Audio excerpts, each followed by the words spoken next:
I'll admit, I'm not a huge sports fan. I was never an athlete in spite of being tall. Mind you, I have tremendous respect for athletes and sports, and I'll go to certain games if offered. Just don't ask me the season lineup of the Chicago Bulls or White Sox. What I really appreciate in sports is the idea of free agency.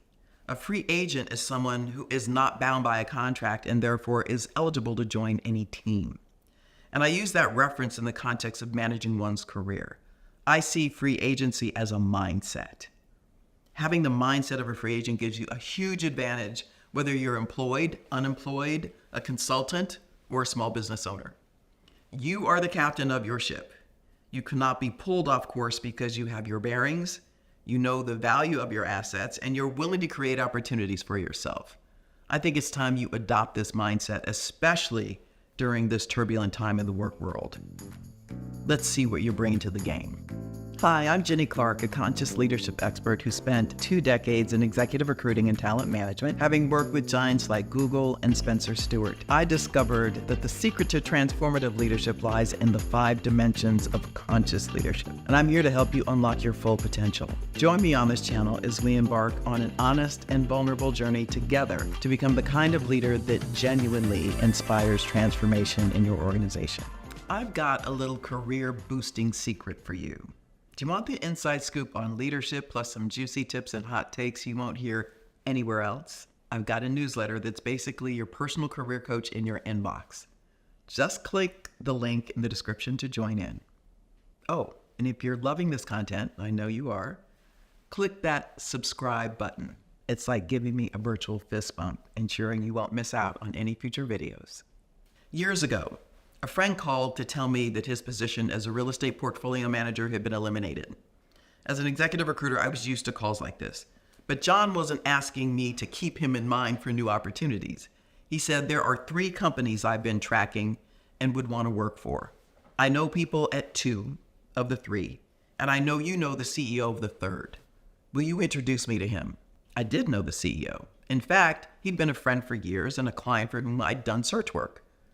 John and I had worked for the same company several years earlier, and I was more than happy to make his introduction. Not only did I hold John's professional capabilities in high regard, I admired his forethought in considering other prospective employers while he was still employed, and his ability to effectively leverage his network. I introduced him to my friend and former client, and in short order, he received an offer from the firm, as well as an offer from one of the other 3 companies that he had targeted. I helped John analyze both offers, and he took the second offer, but he stays in touch with my friend, the CEO, to whom I'd introduced him. This story occurred over 20 years ago, but John was and remains a prototype of a free agent. Now, in this new world of work, the free agency model is more relevant than ever.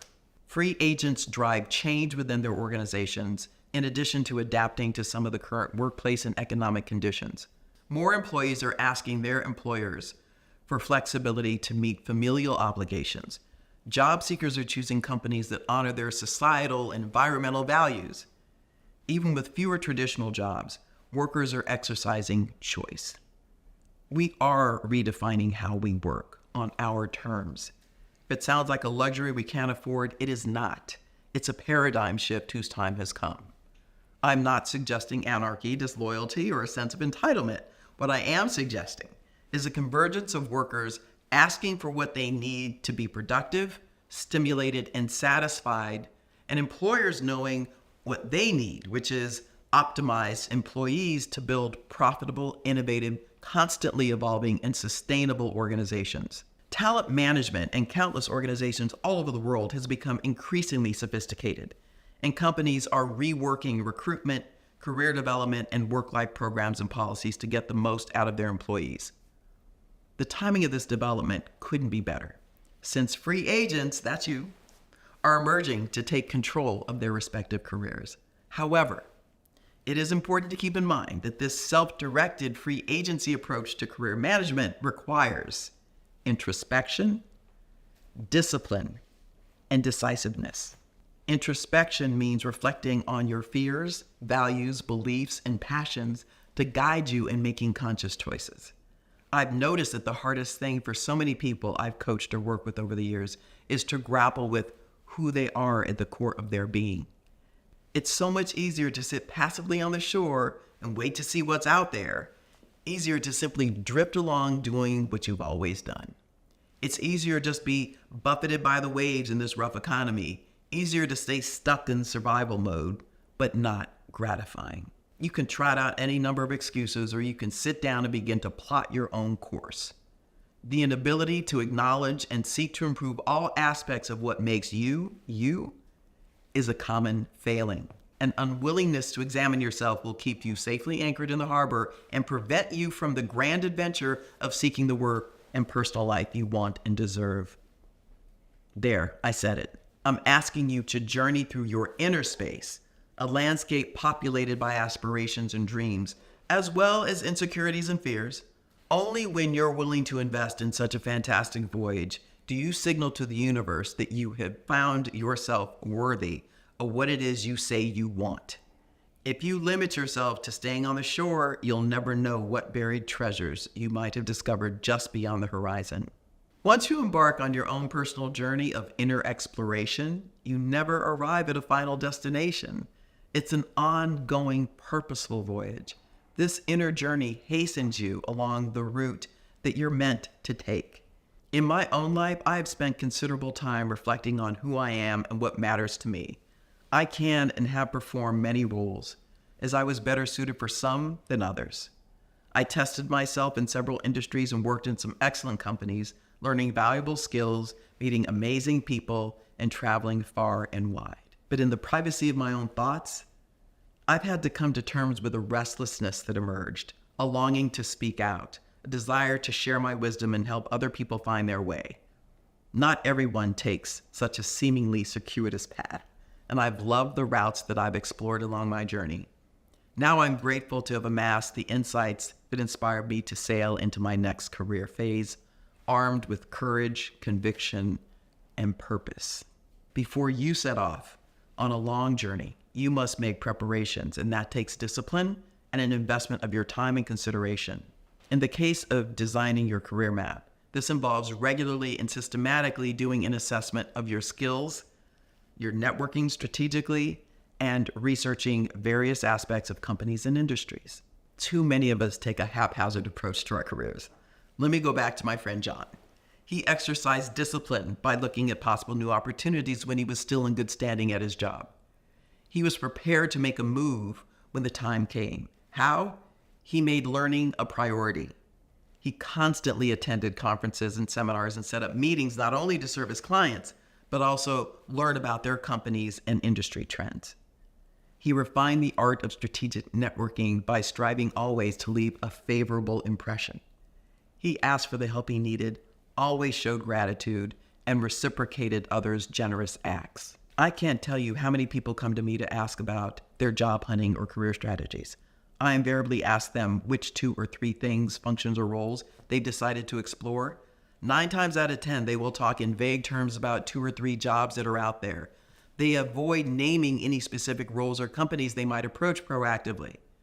And when I question this lack of decisive direction and ask if they've thought about specific roles or companies that they might approach proactively, the consistent answer is, yeah, I'll think about that if these other jobs that are out there don't work out.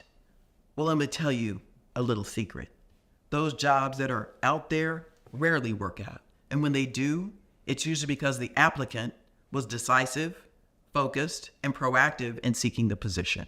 What gets in the way of exercising our power of choice, that decision-making muscle? Perhaps your parents never let you decide on anything, from what you ate and wore to which college you attended. Maybe they always questioned your choices when you did make them yourself, causing you to constantly second-guess yourself. Maybe you're good at projecting a decisive attitude by saying what you don't want, but you can't articulate what you do want. Fear and doubt, the evil twins. Do whatever you must to get rid of them. Call the shrink, exorcist, or exterminator and eliminate them from your existence, okay? The traits of today's free agents are to be self-aware, introspective, and have their ego in check. The image is consistent with who they seek to be. Look like it. They're able to articulate experiences, skills, and competencies. They build relationships, they network effectively, and they reciprocate. They test their reputation and seek and integrate the feedback. They're focused and committed to a few specific roles or industries. And lastly, they are proactive and discerning about identifying new opportunities. Here's what I want you to take away. I am flipping the script. It's up to you to choose your job and find an employer worthy of what you're offering. It is important, though, not to confuse worthiness with entitlement. No one owes you anything, but you certainly are worthy of choosing where you work and how you deploy your skills. This isn't about arrogance.